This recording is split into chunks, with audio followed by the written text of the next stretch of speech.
ଦେବା ସାଙ୍ଗେ ସାଙ୍ଗେ ସ୍ଥାନୀୟ ମଣ୍ଡଳୀର ସମ୍ମାନୀୟ ପାଳକ ମାସ ଦିଗନ୍ତରୀୟ ସମ୍ପାଦକଦ୍ୱୟ କୋଷାଧ୍ୟକ୍ଷଦ୍ୱୟ ସମିତିଗଣର କର୍ମକର୍ତ୍ତା କର୍ମକର୍ତ୍ତୀଗଣଙ୍କୁ ଏବଂ ଆଜିର ପବିତ୍ର ଉପାସନାରେ ଯୋଗଦାନ କରିଥିବା ପ୍ରଭୁଙ୍କ ଭକ୍ତ ଦାସଦାସୀମାନଙ୍କୁ ପ୍ରତ୍ୟେକଙ୍କୁ ପ୍ରଭୁ ଯୀଶୁ ଖ୍ରୀଷ୍ଟଙ୍କ ନାମରେ ମୋର ଆନ୍ତରିକ ନମସ୍କାର ଜ୍ଞାପନ କରେ। ସମସ୍ତଙ୍କୁ ନମସ୍କାର।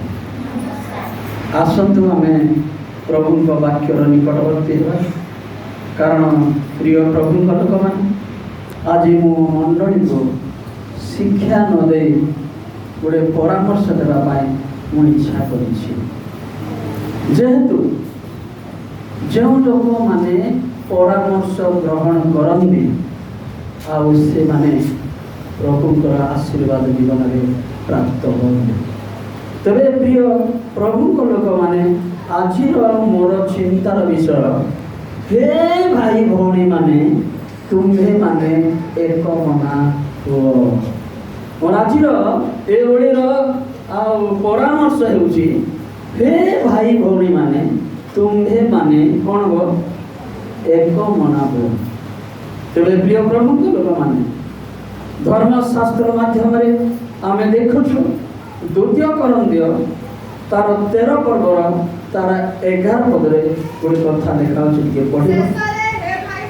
ଶେଷରେ ହେ ଭାଇମାନେ ଆନନ୍ଦ କର, ସିଦ୍ଧ ହୁଅ, ଚେତନା ଗ୍ରହଣ କର, ଏକ ମନା ହୁଅ, ଶାନ୍ତିରେ ବାସ କର, ଆଉ ପ୍ରେମ ଶାନ୍ତିର ଈଶ୍ୱର ତୁମମାନଙ୍କ ସହିତ ରହିବ। ପ୍ରିୟ ପ୍ରଭୁଙ୍କ ଲୋକମାନେ, ଆସନ୍ତୁ ଆମେ ପ୍ରଭୁଙ୍କ ନିକଟବର୍ତ୍ତୀ ହେବା। ପ୍ରଭୁ ଯେମିତି ଆମ ହୃଦୟରେ କାର୍ଯ୍ୟ କରିବେ ବାକ୍ୟ ଦ୍ୱାରା, ସେଥିପାଇଁ ପ୍ରଭୁଙ୍କ ମୁଖ ସମସ୍ତେ ଅନ୍ୱେଷଣ କରିବା। ସମସ୍ତେ ଆଖି ବନ୍ଦ କରନ୍ତୁ, ପଦେ ପ୍ରାର୍ଥନା କରିବେ। ପରମ ଧନ୍ୟ ମଙ୍ଗଳମୟ ପ୍ରଭୁ, ତୁମର ଗୌରବ ପବିତ୍ର ନାମର ଯୁଗେ ଯୁଗେ ଧନ୍ୟ ହେଉ। ପ୍ରଭୁ, ପ୍ରତିକୂଳ ଦିନରେ ତୁମେ ଆମମାନଙ୍କୁ ତୁମ ସେବା କରିବା ପାଇଁ ଏବଂ ତୁମର ବାକ୍ୟ ଶୁଣିବା ପାଇଁ, ତୁମ ବାକ୍ୟ ଚର୍ଚ୍ଚା କରିବା ପାଇଁ ତୁମେ ଆମମାନଙ୍କୁ ଏ ଅନୁଗ୍ରହର ସମୟ ଭିତରକୁ ଆଣିଛ। ପ୍ରଭୁ, ତୁମ ନାମ ଧନ୍ୟ ହେଉ। ଏବେ ତୁମ ବାକ୍ୟ ଆମେ ଚିନ୍ତା କରିବାକୁ ଯାଉଛୁ। ତୁମେ ଦୟାକର ତୁମ ବାକ୍ୟ ରୂପୀ ପରମେଶ୍ୱର, ତୁମେ ଆମମାନଙ୍କୁ ବାକ୍ୟ ପ୍ରଦାନ କର। ପ୍ରଭୁ, ଯେତେ ଲୋକ ତୁମ ବାକ୍ୟ ଆମେ ଶୁଣିବୁ, ପ୍ରଭୁ ତୁମେ ଦୟାକରି ଆମମାନଙ୍କୁ ବୁଝିବାକୁ ଦିଅ ଏବଂ ତଦନୁସାରେ ଆପଣ ଆପଣଙ୍କ ଜୀବନକୁ ଅତିବାହିତ କରିବା ପାଇଁ ପ୍ରତ୍ୟେକଙ୍କୁ ଅନୁଗ୍ରହ କର। ଗୌରବ ସଂକ୍ରମ ପୂଜା ତୁମେ ପାଉନି, ପ୍ରଭୁ ଯୀଶୁଙ୍କ ନାମରେ ପ୍ରାର୍ଥନା କରି ପିତା, ଆମେନ୍।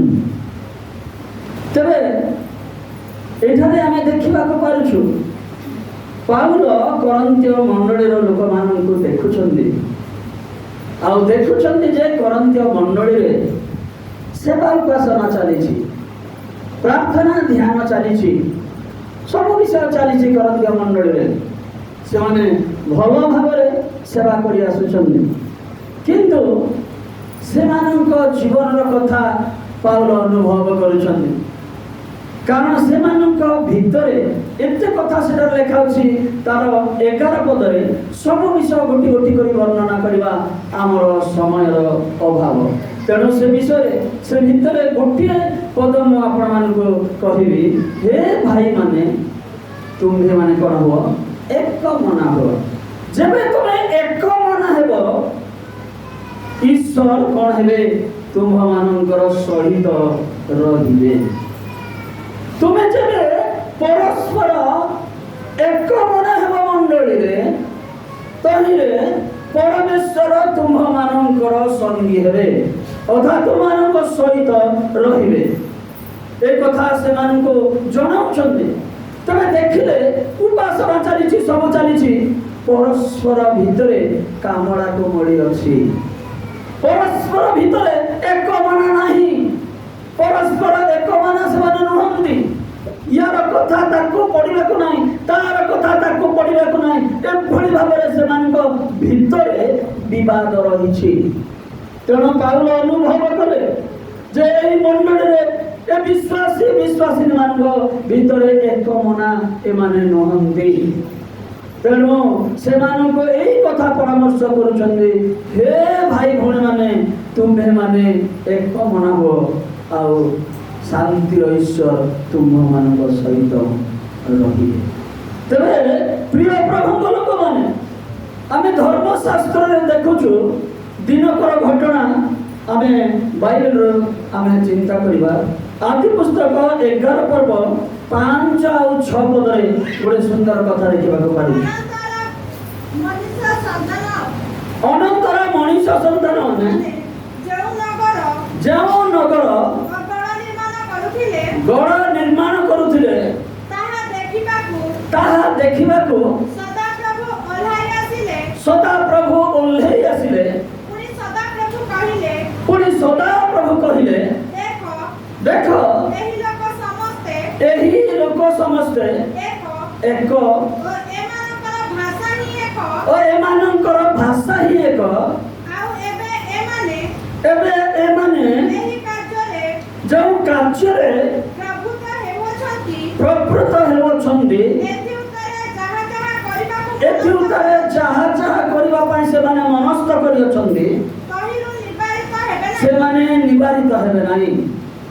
ପ୍ରିୟ ପ୍ରଭୁଙ୍କ ଲୋକମାନେ, ଯେତେବେଳେ ନୋହଙ୍କ ସମୟରେ ଜଳ ପ୍ଲାବନ ହୋଇ ପୃଥିବୀ ଧ୍ୱଂସ ହେଲା ପରେ ନୋହଙ୍କର ପରିବାରକୁ ପ୍ରଭୁ ରକ୍ଷା କରି ପୁନର୍ବାର ପୃଥିବୀରେ ଓହ୍ଲେଇଲା ପରେ ନୋହଙ୍କର ପୁତ୍ରମାନଙ୍କର ବଂଶଧର ପୃଥିବୀରେ ଆଉ ନଗର ନିର୍ମାଣ କରିବାର ଆରମ୍ଭ କଲେ।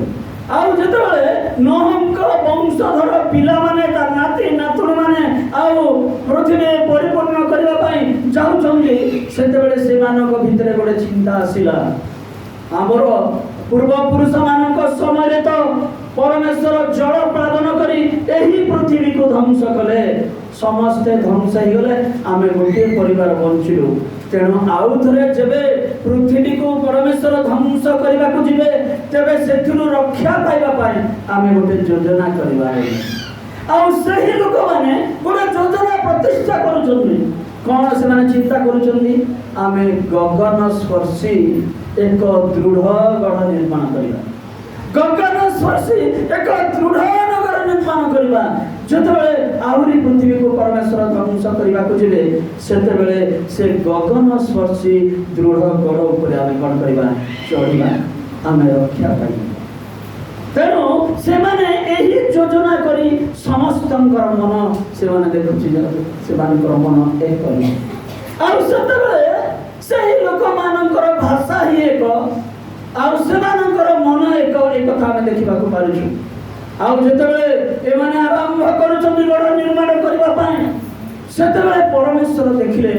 ଏ 5 ଆଉ 6 ପଦରେ ଆମେ ଦେଖିବାକୁ ପାରୁଛୁ ଯେ ପରମେଶ୍ୱର ଦେଖୁଛନ୍ତି ସେମାନେ ଯୋଉ ପ୍ରକାର ଏକ ମନରେ ଇଟା ବନେଇ ଆଉ ସେମାନେ ଗଢ଼ ନିର୍ମାଣ କରୁଛନ୍ତି, ସେମାନଙ୍କର କାର୍ଯ୍ୟ ଏକ ଦେଖୁଛନ୍ତି ପରମେଶ୍ୱର।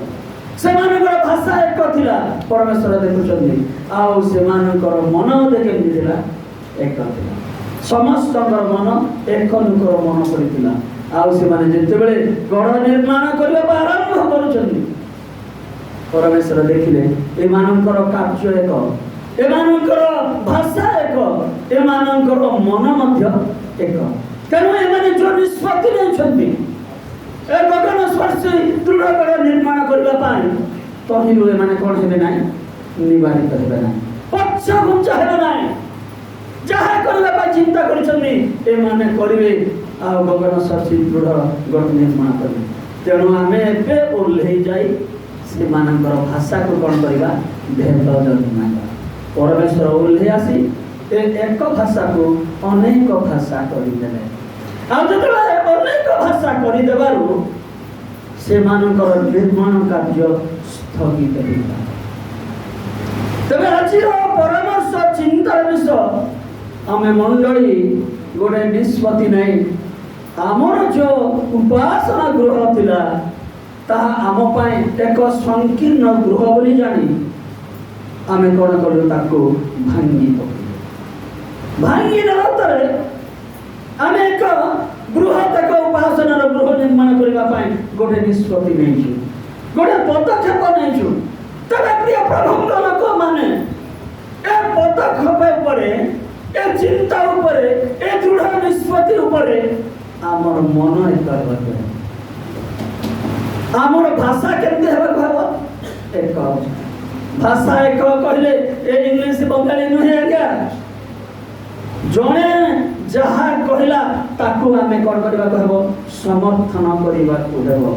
এই ভাষাକୁ এই বচনକୁ ଏହି କଥାକୁ ସମର୍ଥନ କରିବାକୁ ହେବ, ଏକ କଥା ହେବାକୁ ହେବ। ତହିଁରେ ଆମେ ଯେଉଁ ନିର୍ମାଣ କରିବା ପାଇଁ ପଦକ୍ଷେପ ନେଇଛୁ ତାହା ଆମ ଜୀବନରେ ସ୍ୱାର୍ଥକ ହେବ। ଆଉ ପ୍ରଭୁ ଆମର ସହିତ ରହି ସେ କ'ଣ କରିବେ? ଗୃହ ନିର୍ମାଣ କାର୍ଯ୍ୟରେ ସୁସ୍ଥ ରଖିବେ। କାରଣ ଲେଖା ଅଛି ଧର୍ମଶାସ୍ତ୍ରରେ ସଦା ପ୍ରଭୁ ଯେବେ ଗୃହ ନିର୍ମାଣ ନ କରନ୍ତି ନିର୍ମାଣକାରୀ ମାନେ କ'ଣ କରନ୍ତି? ବୃଥାରେ ପରିଶ୍ରମ କରନ୍ତି। ଆଚ୍ଛା, ଗୋଟେ କଥା ମୁଁ କହିବି, ଗୋଟେ ସୌରା ମଣ୍ଡଳୀ କଥା। ଆଉ ରାମଗିରି ପାଖର କେକେସିଂରେ ମୁଁ ଥିଲି। ଆଉ ସେ ରାମଗିରି ପାଖର ମଣ୍ଡଳ ସାହି ପାଖରେ ଗୋଟେ ସୌର ମଣ୍ଡଳୀ ଅଛି, ଯାହାକୁ ତାର ନାଁ ହେଉଛି ଗୋପାଳପୁର ମଣ୍ଡଳୀ। ଆଉ ଚତୁର୍ଦିଗରେ ବିଶ୍ୱାସୀ ଲୋକମାନେ ଅଛନ୍ତି। ଆଉ ସେ ଗୋପାଳପୁରରେ 35 ପରିବାର ଖ୍ରୀଷ୍ଟିଆନ ଅଛନ୍ତି। ହେଲେ ଏ 35 ପରିବାର ଚିନ୍ତା କଲେ ଯେ ଆମେ ଗୋଟେ ଉପାସନା ଗୃହ ନିର୍ମାଣ କରିବା। ଏହା ହେଉଛି ପ୍ରତ୍ୟକ୍ଷ ଘଟଣା, କାହାଣୀ ନୁହେଁ। ଉପାସନା ଗୃହ ଗୋଟେ ଆମେ ନିର୍ମାଣ କରିବା। ଆଉ ତେବେ ଗୋଟେ ଜାଗାରେ ସେମାନେ ସିଲେକ୍ଟ କରି ଉପାସନା ଗୃହ ଆରମ୍ଭ କରିବା ପାଇଁ ସୌର ମଣ୍ଡଳୀର ଜଣେ ପାଳକକୁ, ଆଉ ତାଙ୍କ ସ୍ଥାନୀୟ ମଣ୍ଡଳୀର ଜଣେ ଚାଳକକୁ ଏବଂ ସୌର ମଣ୍ଡଳୀର ଗୋଟେ ଡିକନକୁ, ପ୍ରଚାରକମାନଙ୍କ ଭିତରୁ ମୁଁ ତ ସେ ପାଖର ଲୋକ ଆଉ ପରିଚୟ ଲୋକ ମୋତେ ଡାକିଲେ। ଆଉ ସେମାନେ ଆରମ୍ଭ କରିବା ପୂର୍ବରୁ 4 କୋଣରେ 4 ଜଣକୁ ଠିଆ କଲେ। 4 କୋଣରେ 4 ଜଣକୁ ଠିଆ କରି ଜଣେ ପରେ ଜଣେ ପ୍ରାର୍ଥନା ପାଇଁ ସେମାନେ ଅନୁରୋଧ କଲେ। ପାଷ୍ଟର ଠାରୁ ଆରମ୍ଭ କରି, ଡିକନ ଠାରୁ ଆରମ୍ଭ କରି, ଚାଳକ ଠାରୁ ଆରମ୍ଭ କରି ପ୍ରଚାରକ ପର୍ଯ୍ୟନ୍ତ ସେମାନେ ପ୍ରାର୍ଥନା ପାଇଁ ଚାହିଁଲେ। ତେବେ ଗୋଟି ଗୋଟି କରି ପ୍ରାର୍ଥନା କରୁ କରୁ ମୋତେ ଟିକେ ସେଠି ପ୍ରଭୁ ବୋଧ ଦେଲେ ଯେ ଏହା ସ୍ୱାର୍ଥକ ହେବ ନାହିଁ। ତେବେ ମୁଁ ସେମାନଙ୍କୁ କହିଲି, ପ୍ରଭୁ ମୋ ଅନ୍ତରରେ ଏ କଥା କହୁଛନ୍ତି, ଆଗକୁ କ'ଣ ହେବ? ସେମାନେ ଏତେ ସୁନ୍ଦର ଭାବରେ ଦୃଢ଼ କରି ଆଉ ପିଲର ଗୁଡ଼ାକ କରି ଆରମ୍ଭ କଲେ ଯେ ପିଲର ଗୁଡ଼ାକ ବସିଲା ପରେ ସେମାନଙ୍କର ମନ ବିଭିନ୍ନ ହେଲା। ପରସ୍ପର ସେମାନଙ୍କର ମନ ଯେତେବେଳେ ବିଭିନ୍ନ ହେଲା ସେତେବେଳେ ବିଜାତି ଜଣେ ଆସି ନେତୃତ୍ୱ ନେଇ ଠିଆ ହେଲା, ଏ ଜାଗା ମୋର, ତମେ କରିପାରିବ। ଯଦି କରିବ ଜଣେ ଜଣକୁ ଗଡ଼ି ଗଡ଼ି କରି ମୁଁ ହାଣିଦେବି। ଆଉ ସେ ପାଖ ଅଞ୍ଚଳର ବିଶ୍ୱହୀନ ଲୋକମାନଙ୍କ ନିକଟକୁ ଯାଇ ଲୋକ ଦଳ ଯେତେବେଳେ ଆଣିଲା ସେତେବେଳେ ମଣ୍ଡଳୀର 35 ପରିବାର ଘର ଦ୍ୱାର ଛାଡ଼ି ପର୍ବତକୁ ଯାଇ ଲୁଚିବାକୁ ଗଲେ। ଆଉ ଯେତେବେଳେ ପର୍ବତକୁ ଗଲେ ପର୍ବତରେ ସେମାନଙ୍କ ପାଇଁ ଗୋଟେ ପ୍ରଭୁ ବିବେଚନା ଦେଲେ। ପର୍ବତରେ ବିବେଚନା ଦେଲେ ଆମେ ପରସ୍ପର ଏଭଳି ଏକ ମନା ନ ହେବାରୁ ଶୟତାନ ଆମ ଭିତରେ କାର୍ଯ୍ୟ କଲା। ଶୟତାନ ଆମ ଭିତରେ ପ୍ରବେଶ କଲା, ଯାହା ଫଳରେ ଆମର କାର୍ଯ୍ୟକୁ ସ୍ଥଗିତ କଲା, ଆମର ଜାଗାକୁ ସେ କ'ଣ କଲା? ଅବରୋଧ କଲା। ଆଉ ସେମିତି ଆମେ ହେବା ନାହିଁ। ସମସ୍ତେ ଏକ ମନା ହେଇ ଆମେ ଅନ୍ୟ ଜାଗାରେ ଗୋଟେ ଆରମ୍ଭ କରିବା। ଆଉ ସମସ୍ତେ ଏକ ମନା ହେଲେ ଜଣେ ବିଧବା ମା ତାଙ୍କର ସାହି ପାଖରେ ଗୋଟେ ଭଲ ପଦର ଥିଲା, ସେ ସେଠି କହିଲା ମୋର ପଦର ତୁମମାନଙ୍କୁ ଦେବି। ସେଠି ଆରମ୍ଭ। ତାପରେ ସମସ୍ତେ ଏକ ମନା ଯେତେବେଳେ ହେଲା ଭୟଙ୍କର ଭାବରେ ଗୃହ ନିର୍ମାଣ ହେଲା। ଏତେ ସୁନ୍ଦର ଗୃହ ଆଉ କହିଲେ ନା ସରେ। ପ୍ରଭୁ ସେମାନଙ୍କର ସହାୟକ ହେଲେ। ଗୃହ ଆରମ୍ଭରୁ ଶେଷ ବର୍ଷେ ଭିତରେ ଆଉ ଗୃହ ସେମାନେ କ'ଣ କଲେ? ପୂର୍ଣ୍ଣ କଲେ। ଆଉ ସେ ପ୍ରତିଷ୍ଠାକୁ ମଧ୍ୟ ତେବେ ପ୍ରିୟ ପ୍ରଭୁଙ୍କ ଲୋକମାନେ, ଯେତେବେଳେ ଆମମାନଙ୍କର ଭାଷା ଏକ ହେବ, ଆମମାନଙ୍କର ମନ ଏକ ହେବ, ଆମମାନଙ୍କ ସମ୍ମିଳିତ ହୃଦୟରେ ଆମେ ଯେତେବେଳେ ଈଶ୍ୱରଙ୍କର କାର୍ଯ୍ୟ କରିବାକୁ ଯିବୁ ତେବେ ଈଶ୍ୱର ଆମମାନଙ୍କର କହିବେ ସହାୟ। ହେ ଭାଇମାନେ, ତୁମ୍ଭେମାନେ ଏକ ମନ ହୁଅ, ଶାନ୍ତିରେ ବାସ କର ଏବଂ ପ୍ରେମର शांतिर ईश्वर तुम्भମାନଙ୍କ सहित कौन करिवे रहिबे जबे आम कार्य परमेश्वर सहाय हेबे रहिबे तेबे स्रोत परि बहिब चिंता करबा दरकार नाही तांको कार्य पाए तांको मंदिर पाए प्रभु अकस्मात लोक मानकर चक्षु पड़िब जे एभଳି भाବରେ स्रोत परि प्रभु बहाइबे आपण माने भल भाବରେ जानिछन्ती मुकुंदपुर कथा जेतबेले दंगा पर समस्त छिन्न भिन्न हेलु 20 परिवार केवल रहिले सौरा माने सब अवरोध कले आ चर्च घर तबे ए 20 आ परिवार साहस रे एक मन रे जेतबेले रही पुनर्बार आ उपासना गृह निर्माण करबा पाए से माने पदक्षेप नेले आ प्रभु अकस्मात लोक मान को सेठा को नेले आ नहीं बड़ा बड़ा डायरेक्टर माने जेतबेले सिटी पहुंचले मो एते की देई देबी मो सेते की देई देबी प्रभु एमति सेवा करूदर कार्य कले जे प्रतिष्ठा को जे माने आसीथिले से माने से मुकुंदपुर चर्च में को एते सुंदर भाबरे एते टंकार घर 20 परिवार आ ठिया कले जे सम्मेलनी आश्चर्य तेई साल कारण परमेश्वर आश्चर्य मंत्री अटंती से असंख्य आश्चर्य कर्म साधन करिबारे अद्वितीय परमेश्वर तबे आश्चर्य भाबरे परमेश्वर कार्य साधन करे तबे प्रिय प्रभु लोक माने आमे देखिबा को पारुछु धर्मशास्त्र रो जे प्रभु की भली भाबरे आपनर एक मन रे कार्य करिबा लोक मानकर कार्य रे सहाय होंदी लेखा अछि प्रथम करंती एक पर्व तार 10 पद लिखि पढिलो प्रथम करंती तार एक पर्व 10 पद हे भाई माने आम्भमानक प्रभु यीशु ख्रीष्टक नाम रे मु आम्भमानक प्रभु यीशु ख्रीष्टक नाम रे मु तुम्भमानकु अनुरोध करूछि जेपरि तुम्हे माने समस्ते एक कथा कुह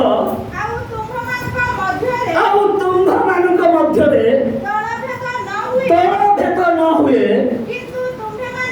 किंतु तुम्हे माने एक मनरे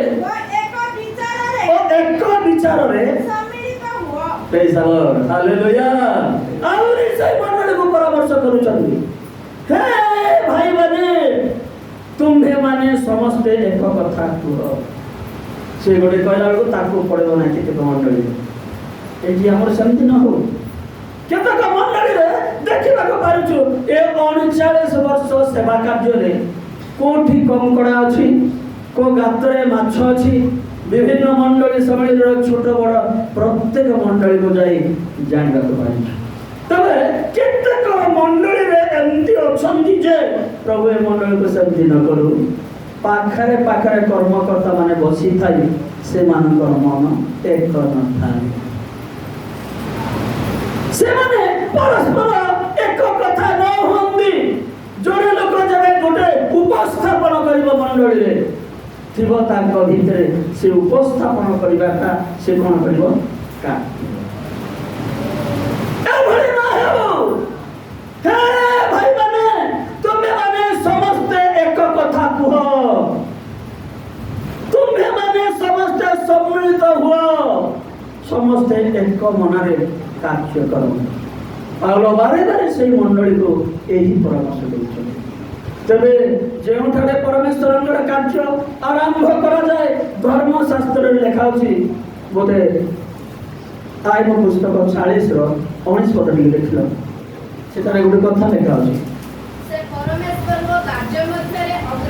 से परमेश्वरंकर कार्य मध्यरे अग्रगण्य पसंद होइछ जेउठारे परमेश्वरंकर कार्य हेबो से जानुची एठारे गोटे महान कार्य हेबा को जानुची एठारे परमेश्वर प्रशंसित हेबार रहिछि तेणु सेही कार्य मध्य से कोन हेबो अग्रगण्य थिया हेबो आ सेही कार्य को छिन्न करबा पाए सब बेले चेष्टा करूथिबो आ शैतान तो तार रूप धरि आसी एमति थिया हेबो ना तार अधीनस्थ लोक भितरे से पसिबो से परामर्श करिवो जबति कि परमेश्वरंकर कार्य स्थगित हेजिवो परमेश्वर कार्य जमीक करे एभली भाव विभिन्न माध्यम से कार्य कर आसुची। प्रिय प्रभु लोक मैंने लेखा गीत संहिता 86 पर्वर तार 11 पदरे गोटे सुंदर कथा देखा मिलूँ। सन्याधिपति सदाप्रभु आंभ मानकर सहवर्ती जाकुबर परमेश्वर एटा नहीं तो हे सदाप्रभु तुम्हारा प्रथमते सिखाओ मु तुम्ह सत्यतारे गमन करी तुम्ह नाम को भय करबा पाई हालेलुया। दाऊद सदा प्रभु निकट प्रार्थना करुछन, हे प्रभु तुमर सत्यता पथरे मते गमन कर एवं तुम नाम को भय करबा पाई मते केतेटा मन कर एक मन। हालेलुया। जोठारे मो नाम रे 2 कि 3 एक मन रे प्रार्थना करंदी सेठारे आमे अछु। हालेलुया। तेणु प्रिय प्रभु लोक माने महान कार्य मंडली करबा पाई बड़ निष्पत्ति नहीं आरे महान कार्य रे शैतान जेपरी बाधा सृष्टि न करिवो। आज प्रभु ताको वाक्य द्वारा आमान को ए मंडली को परामर्श करूछन्ती, हे भाई माने तुम्हें माने एक मन हो आउ तुम्हें माने परस्पर एक कथा कह आउ तुम्हें शांति वास कर आउ प्रेम और शांति ईश्वर तुम मान सहित रही। तबे प्रिय प्रभु लोक माने आमे धर्मशास्त्र रे देखिबा को पारुछु प्रथम पितर तार 3 पर्वर तार 8 पद रे गोटे सुंदर कथा शेष कथा एही तुम्हें माने समस्ते एक मना परस्पर सुख दुखर सहभागी भातृप्रेमी कोमल हृदय और नम्रचित हुआ। हे भाई माने भीतर कथा कहते से कालर विश्वासी मान तुम्हें माने परस्पर दुख सुखर सहभागी हो आपन मन को कठिन कर नहीं नम्रचित हो आउ समस्ते एक मन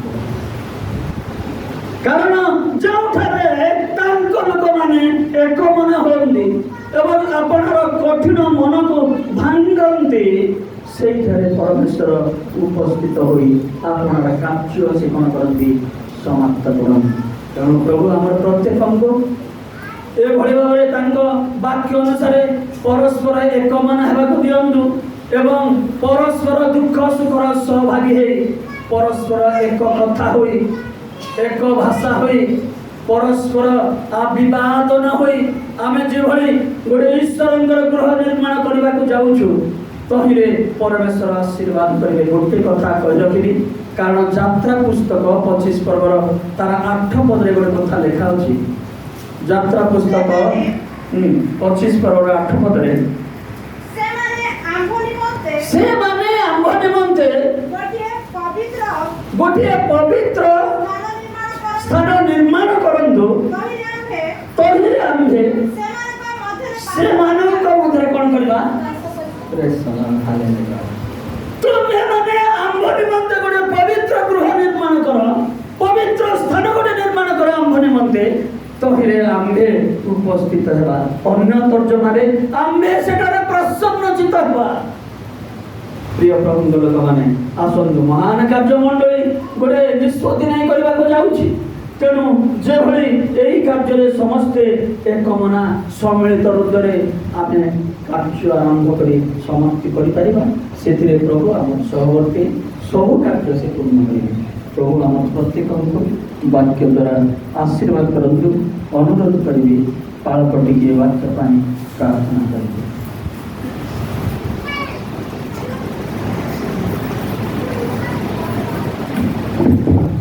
प्रार्थना करिबा समस्त सबको मन करिबा। महामहिम सर्वशक्तिमान पवित्र प्रभु तुम पवित्र महादास नाम को धन्यवाद पूर्वक ଦୟାକର ଅନୁଗ୍ରହ କର। ପ୍ରିୟ ପ୍ରଭୁ ମୋର ଏହି ପବିତ୍ର ସେବା ବାକ୍ୟରେ ଆମକୁ କରିବା ପାଇଁ ସାହାଯ୍ୟ କର। ପ୍ରଭୁ ତୁମର ଦାସକୁ ବିଷୟରେ କର। ତୁମର ମୁଖ ନିକଟ ବାକ୍ୟ ରୂପରେ କଥା କରିବ। ତେଣୁ ଆମେ ତୁମ ଆଶ୍ଚର୍ଯ୍ୟ ମହାନାମକୁ ଧନ୍ୟବାଦ କରୁଅଛୁ। ପ୍ରିୟ ପ୍ରଭୁ ଯେଉଁ ସକଳ ବାକ୍ୟବାଦ ପରମେଶ୍ୱର ଆମେ ଶୁଣିଅଛୁ ସେ ବାକ୍ୟକୁ ଆମ ହୃଦୟରେ ରଖିବୁ। ତଦନୁସାରେ ଆମେ ପରମେଶ୍ୱର ଜୀବନ କାଟିବୁ ସାହାଯ୍ୟ କର। ହଁ ପ୍ରିୟ ପ୍ରଭୁ ଏହାମାନଙ୍କ ନିମନ୍ତେ ପ୍ରିୟ ପରମେଶ୍ୱର ପରାମର୍ଶ ଓ କଥା ପ୍ରଭୁ ଆମେ ପରସ୍ପର ମଧ୍ୟରେ ଏକ ମନୋଭାବ ଏକ କଥା ହେବ। ପରମେଶ୍ୱର ଏକ ଭାବନା ହେବ। ତେଣୁ ପରମେଶ୍ୱର ତୁମେ ଆମମାନଙ୍କୁ ଚେତନା ବାଣୀ ଦ୍ୱାରା ତୁମେ ତୁମ ପବିତ୍ର ବାକ୍ୟ ଦ୍ୱାରା ତୁମେ କଳ୍ପନା କରୁଛ। ଦୟାକର ଅନୁଗ୍ରହ କର। କେବଳ ତୁମ ସ୍ତରରେ ଆମେ ପ୍ରଭୁ ସମର୍ପଣ କରୁଛୁ। ପ୍ରତ୍ୟେକକୁ ସମର୍ପଣ କରୁଅଛୁ ପିତା। ପ୍ରଭୁ ତୁମରି ପବିତ୍ର ଉପାସନା ମନ୍ଦିର ନିର୍ମାଣ କରିବା ନିମନ୍ତେ ଆମେ ଏକତା ସହିତ ଏହି କାର୍ଯ୍ୟକୁ ପାଳନ କରିଅଛୁ। ଏଣୁ ପ୍ରଭୁ ଏହି ଏକତାର ମନୋଭାବନା ଦ୍ୱାରା ଏହି କାର୍ଯ୍ୟ ପରମେଶ୍ୱର ସମ୍ପୂର୍ଣ୍ଣ ଭାବରେ ନିର୍ମାଣିତ ହେବ, ସଂଗଠିତ ହେବ। ସେଥିପାଇଁ ତୁମେ ଦୟା କର। ସନ୍ତାନ ବିଭିନ୍ନ ପ୍ରକାର ପରମେଶ୍ୱର ମାଧ୍ୟମରେ ପ୍ରଭୁ ହୃଦୟରେ କାର୍ଯ୍ୟ କରିବ। ତାହା ଆମମାନଙ୍କୁ ଜାଣିବା ପାଇଁ ତୁମେ ସାହାଯ୍ୟ କର। ଦୟାକର ଅନୁଗ୍ରହ କର। ତୁମ ଦାସଙ୍କ ପ୍ରତି ପ୍ରଭୁ ତୁମେ ଦୟା କର। ପରିବାର ପ୍ରତି କୃପା କର। ସେବା କାର୍ଯ୍ୟରେ ଆଉ ପ୍ରଭୁকে ବାହାର କର। ଧନ୍ୟବାଦ ଯେ ପ୍ରଭୁ ଯୀଶୁଙ୍କ ନାମରେ ପ୍ରାର୍ଥନା କରୁଛି।